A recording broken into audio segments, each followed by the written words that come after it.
una conversación con tu pareja, te preguntan si estás bien y de repente dices que sí y sonríes cuando realmente hay muchas cosas que te incomodan, pero aprendiste a callar lo que sientes, aprendiste a no expresar tus emociones.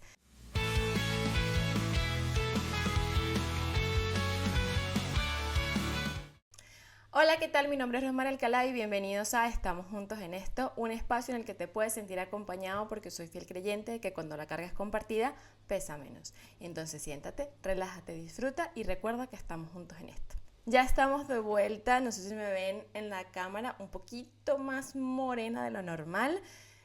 Tuvimos una semana de vacaciones, de desconexión y voy a empezar este episodio con una reflexión personal porque recuerdo muchas veces decir que ay, no quiero empezar a trabajar, que estoy cansada, que estoy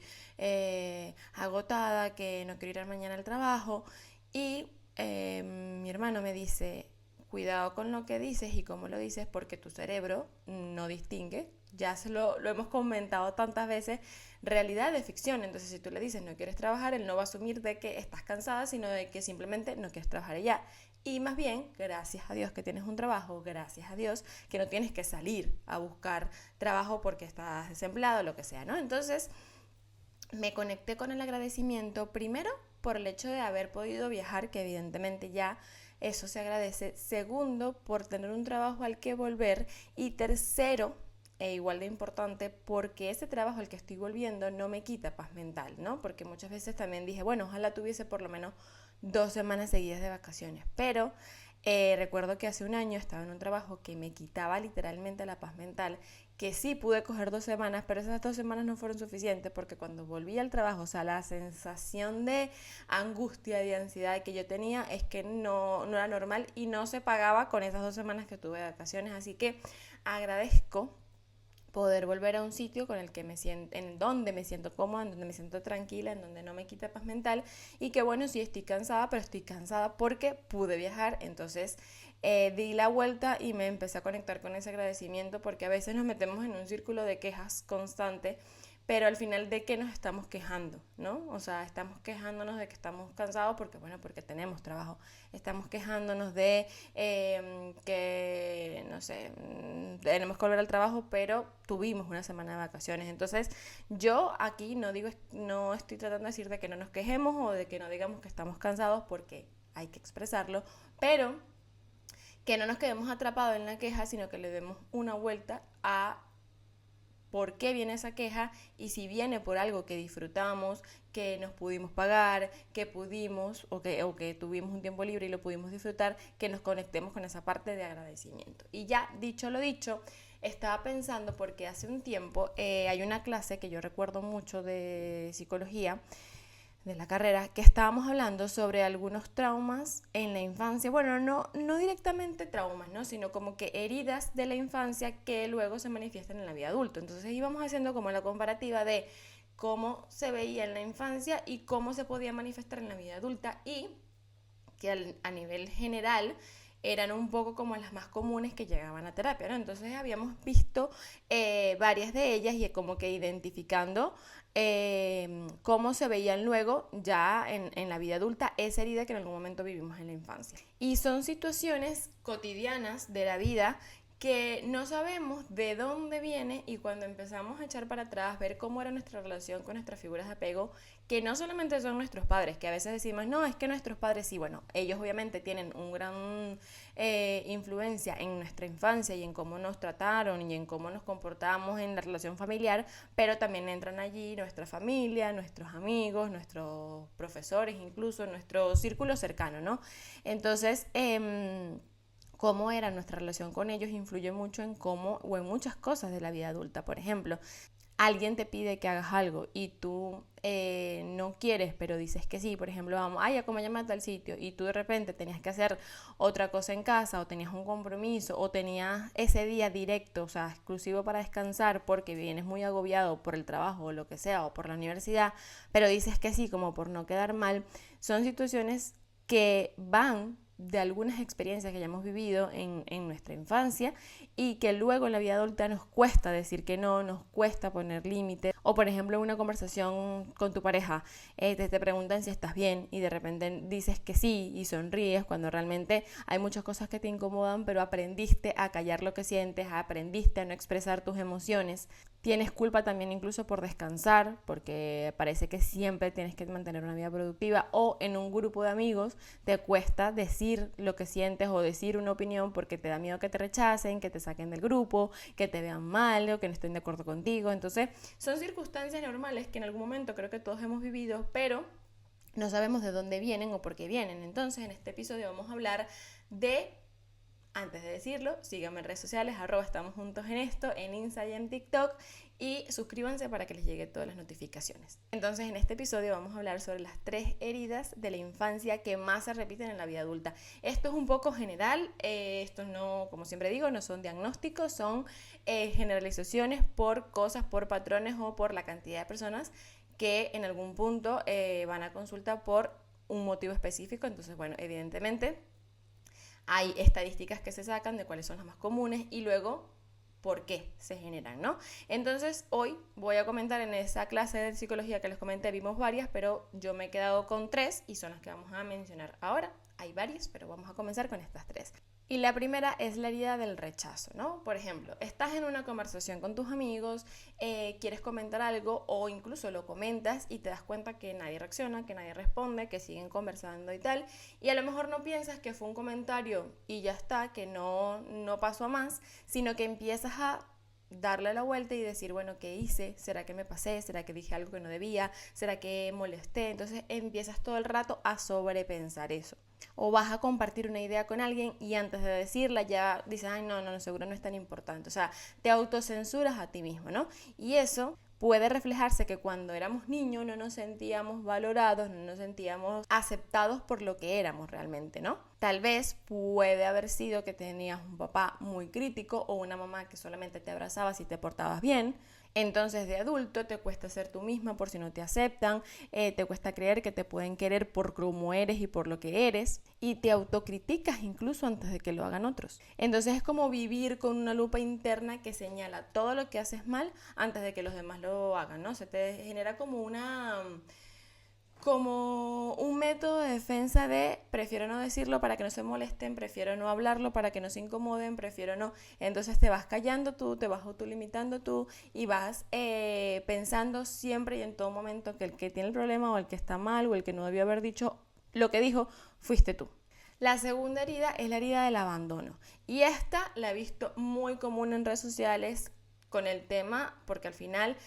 evidentemente la vida va evolucionando, la vida va cambiando y nuestra forma de relacionarnos no es la misma que hace tiempo, ¿no? Entonces hace tiempo o en otro momento o en otra época veíamos las cosas desde otra perspectiva, pero ahora con las redes sociales se han añadido nuevas formas de comunicarnos y de relacionarnos. Entonces, por ejemplo, el típico caso es que estás con tu pareja y de repente no te responde un mensaje en horas y entonces ya empiezas a pensar de que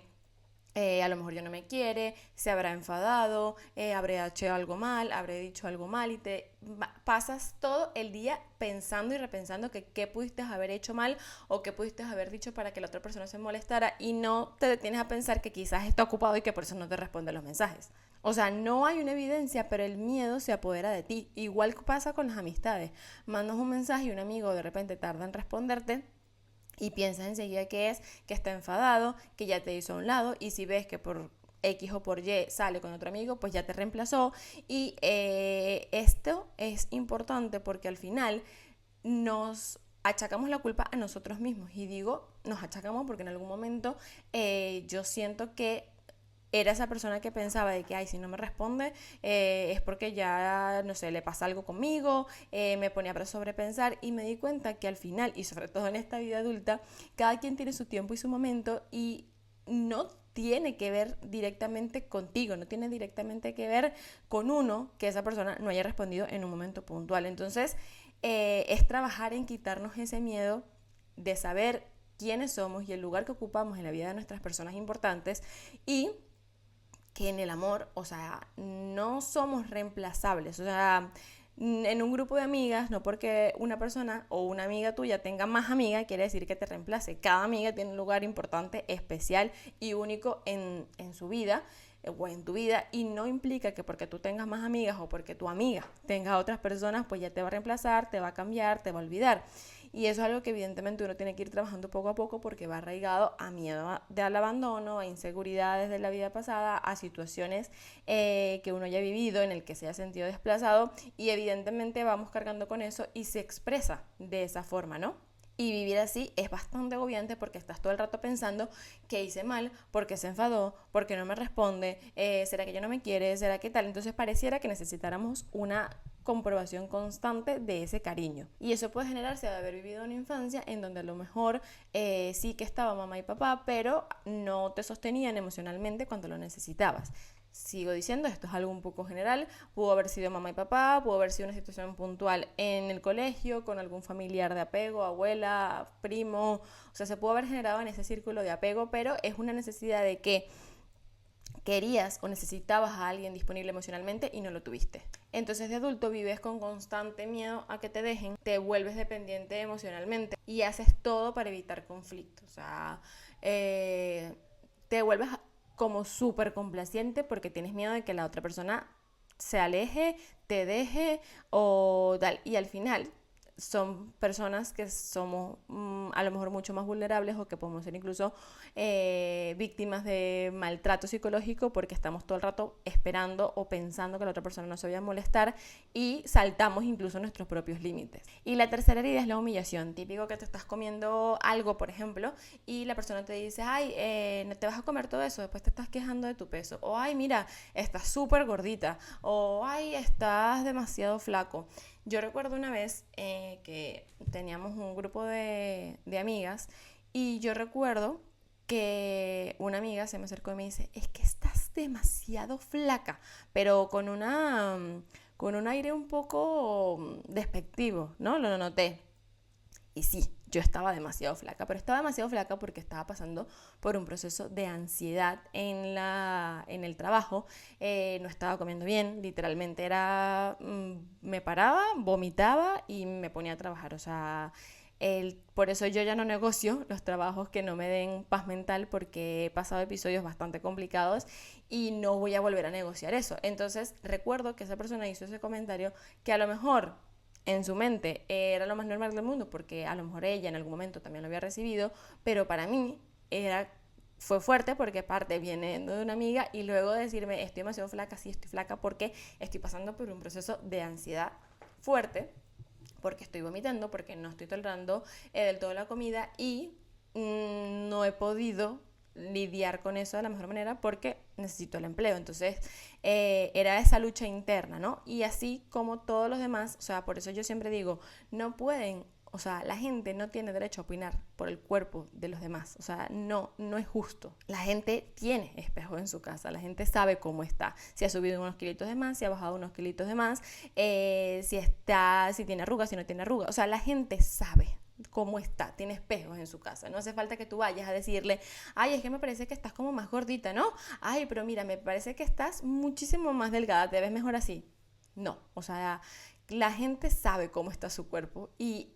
tú no sabes qué lucha interna está viviendo esa persona, tú no sabes con qué está lidiando esa persona, entonces limítate a no hacer comentarios sobre el cuerpo de las demás personas, porque ahí, a lo mejor ahora mismo en la vida adulta tenemos las herramientas para enfrentarlo, pero si ese comentario sucede o viene de la abuela cuando estás pequeñita y te dice, es que estás muy gorda, es que por eso no te entran esos pantalones, es que, no sé, yo quiero que seas bailarina y con ese peso no vas a entrar, etcétera, etcétera, etcétera, te vas sumando una carga mental que luego en la vida adulta te cuesta lidiar con tu autoestima, sientes culpa cuando eliges algo por ti, cuando eliges algo para ti, y entonces vas por la vida escondiéndote y no queriendo mostrarte tal cual eres. Y esto directamente son heridas, no son fallas, estas son cosas que se pueden trabajar en terapia, evidentemente, para que tú puedas relacionarte mejor con tu entorno y contigo misma, porque esa fue una forma en la que aprendiste a sobrevivir y a protegerte. Entonces eso, por lo que en algún momento te estabas protegiendo, te puede estar evitando vivir en libertad con tu esencia, como tú eres. Entonces sanar empieza aprendiendo a responder en vez de reaccionar, a defenderte de alguna otra forma y a aprender a vivir en libertad, a vivir con tu esencia sin miedo de mostrarte como realmente eres y de filtrar tu círculo y de mantenerte y rodearte de personas que te acepten tal cual sin estarte juzgando realmente por tu esencia y por cómo tú eres. Déjenme en los comentarios si se han sentido identificado con alguna de estas heridas, si las han vivido, pasado o experimentado. Suscríbanse para que les lleguen las notificaciones. Síganme en redes sociales, @estamos juntos en esto, y nos vemos en el próximo episodio. Chao, chao.